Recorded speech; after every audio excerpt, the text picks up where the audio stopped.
Мы сейчас находимся на этапе расчистки стены, которая соединяет две башни позади меня. Сегодня нам помогают в этом ребята из СГБ, погрануправления СГБ Абхазии. Также волонтеры потихонечку собираются.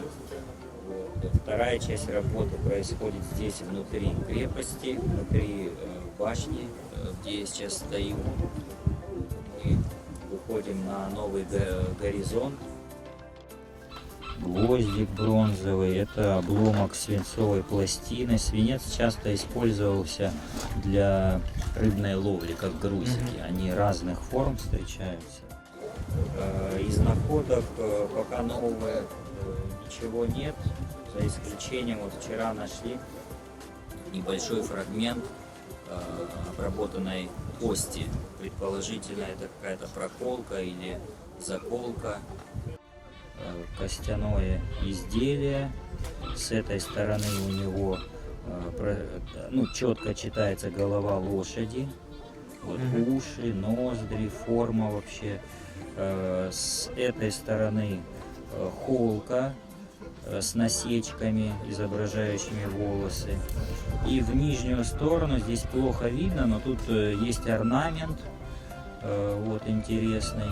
Этот предмет можно отнести к вариантам так называемых проколок. Такая необычная находка. Несколько дней назад очередная монета была, а так в основном керамика римского времени. Краснолаковая, это импортная, либо местная керамика. Несколько дней назад была найдена это обломок фибулы. Фибула это древняя застежка, вот как современные пуговицы, тогда это были фибулы. Значит, вот это приемник был, сюда иголка вставлялась, и здесь такая завитушка была.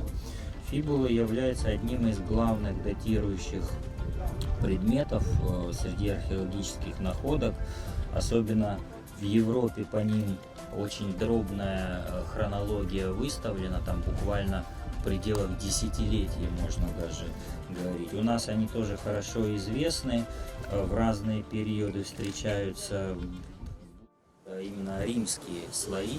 Это, в общем-то, и интересно, потому что в отличие от внутренней территории крепости, Сухумской крепости, там слои, начиная с позднего средневековья, 19 век, позднее средневековье, вот так ступенчато в сторону Рима двигается. А здесь, можно сказать, оно вот законсервированное римское. И это очень интересно для последующего сравнения с находками как внутри крепости, так и на других памятниках, где встречается римская керамика. Например, в Циманде очень много было найдено.